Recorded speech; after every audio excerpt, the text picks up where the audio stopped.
Hello and welcome. Today we're going to do a Mikanko Deck Profile. Very interesting type of monsters.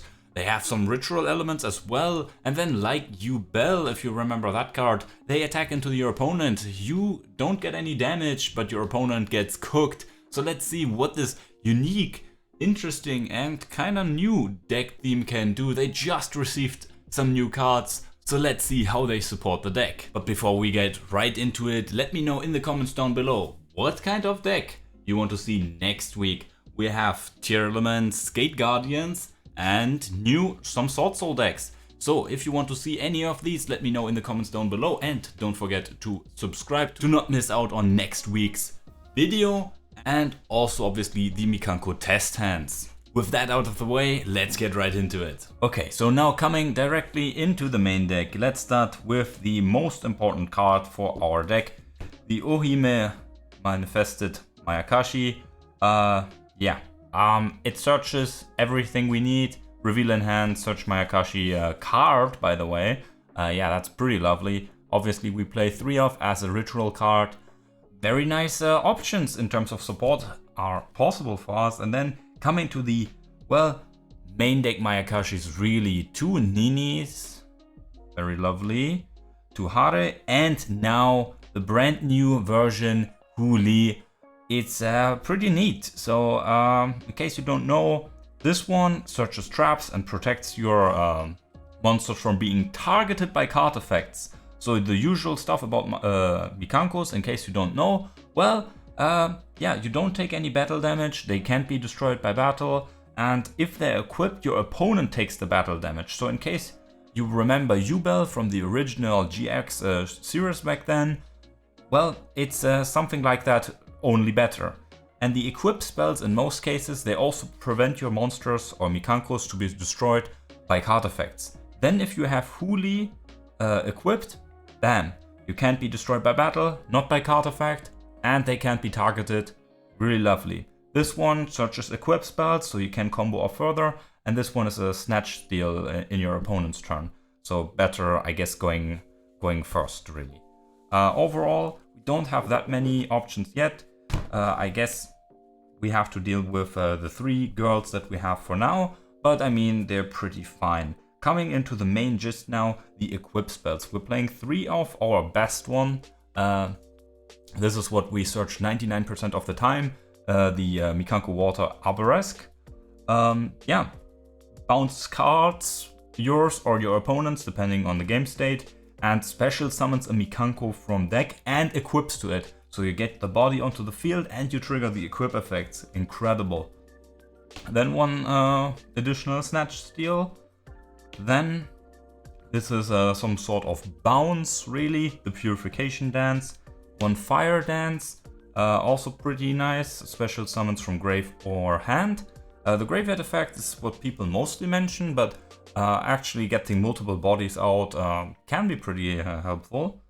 And then our last equip spell, the brand new I have no idea, Mayo Washi Dori, I don't know. Pretty decent as well. A different type of bounce here and also can revive. It combines some other cards with itself. So we're playing these 4 here as a one-off because, you don't want to see multiple of them as they are all hard once per turn as far as I remember. And the thing is, you can always search the one that you need through the multiple methods, right? The 2 Mikankos that search cards and spells. We only really want to see this one in hand because it's always pretty great, but hey. And finishing off with the great Mikanko Ceremony. Special summons any Mikanko from hand, ignoring summoning conditions, so even the ritual spell, the ritual Mikanko, and then the Mikanko Kaguya, the normal ritual spell. It's K, it can burn, so I guess in time you can do something, but not really too relevant. But as a one-off so far, it's fine, but it's one of the more cuttable cards in the future. Then, because it's a fine card and because we also can search trap cards, Rivalry, I think it's the better option in comparison to, I think, Memories. Searches an equip spell or equips an equip spell from the deck, so you can get your Mikanko effects in your opponent's turn. And obviously you can also use the different effects that are beneficial in your opponent's turn through this trap card. So that rounds up our Mikankos. Now we go into some ritual support. First and foremost, obviously Preparations of Rites. Search is our main card, our main searcher. Yeah, pretty lovely. And then obviously if we're playing rituals, the Diviner can't really be missed. It enables us also to go into some less optimal synchro plays, right? The deck has a level 6 and level 3 main deck monsters. So the levels are a bit awkward, but well, the extra deck doesn't really come up. And yeah, it also can send the Herald of Arclight to search your ritual monster, the Manifest Mikanko. So yeah, we play more or less 9 copies of our main searcher because it really kickstarts all our plays, and overall it's a pretty good card. Then we have way more non-engine stuff.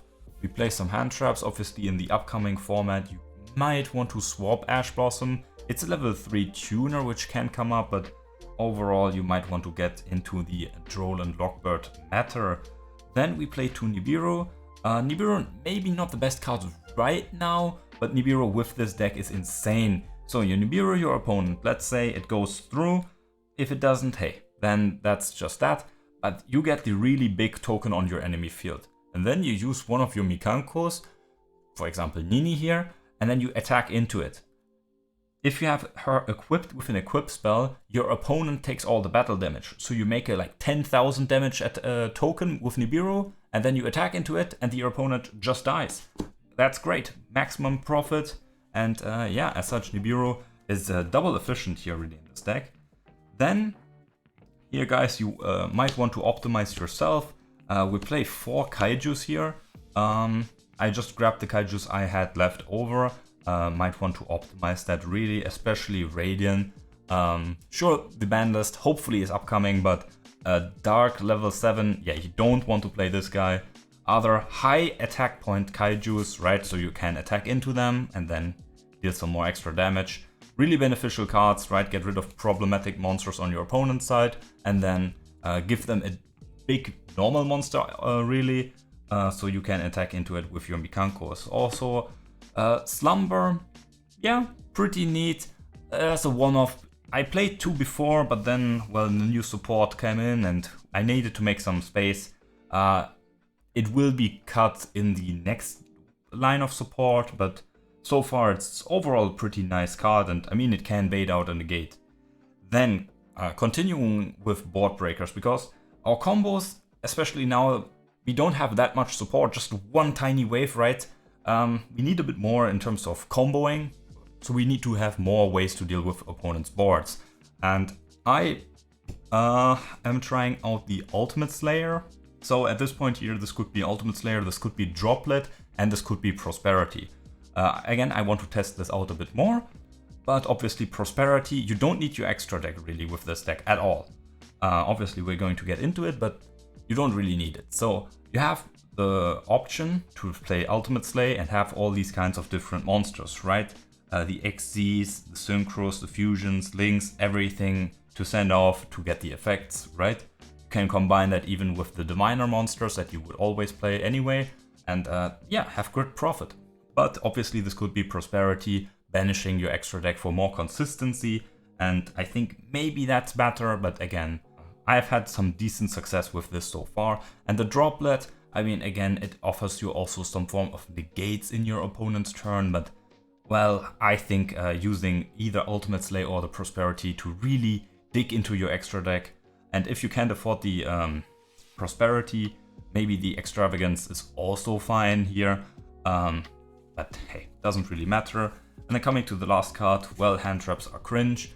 And yeah, let's just get rid of them. So we play the Called by the Grave.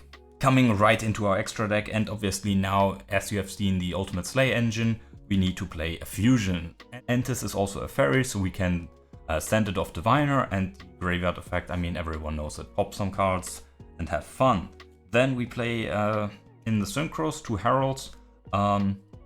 Comes up, or can come up multiple times. One of the Ultimate Slayer, and then also of the Diviner. We maybe in some situations you could actually make it, but it actually never comes up, right? I very, very rarely get into the extra deck. And then some level 9s, because if you, normal Diviner, send the Herald, and then have like some Nini or other Mikankos, they're all level 3.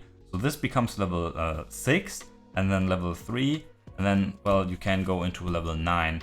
But the thing is, with that, obviously, in terms of level 9s, it's a bit limited. The Braver Dragon here at least can search out our equip spells. Some of them don't work on non-Mikanko cards, but at least we get them in rotation. And, I've been thinking of this one or the QB Shenshen, but generic level 9 synchros, they're not really all that great. And again, the extra deck comes up very rarely. Using level 3s, we make a rank 3, and we can go into a rank 4, and then we can make Zeus. Again, we have the space, but I mean, it may come up if your cards get negated and you can't really use the Mikanko effects, then you can do some stuff like this, but overall, again, we just put some random cards in here that have some effectiveness. Like this one, the Aggregator here, we can send it off the Ultimate Slay and get some nice negates action. Then coming to the links, our target for the Ultimate Slay, I think we can net some positive effects with these. Draw one and I think shuffle one back, if I remember correctly, yes, under the deck. Then Cross Sheep, pretty neat card with your overall deck. In a ritual deck, the effect is a draw 2. And then, less exciting, I guess we go through the more common links that you got to play if you have some space. I mean, IP into Underworld Goddess is fun. IP into everything here really is fun, because you can, like if you have, for example, a Nini that has an equip, so you can use her effect, and an IP, right? You can use the Nini's effect and then snatch steal an opponent's card over, right? And then suddenly you can link all of this over into a 3 negate 4 material Appaloosa, or if the opponent has another card, right? You can use your IP, your Nini, the stolen monster, right? The stolen monster, and then like any mystery card of your opponent to put all of this into a IP protected Underworld Goddess. How often does this come up? Not really.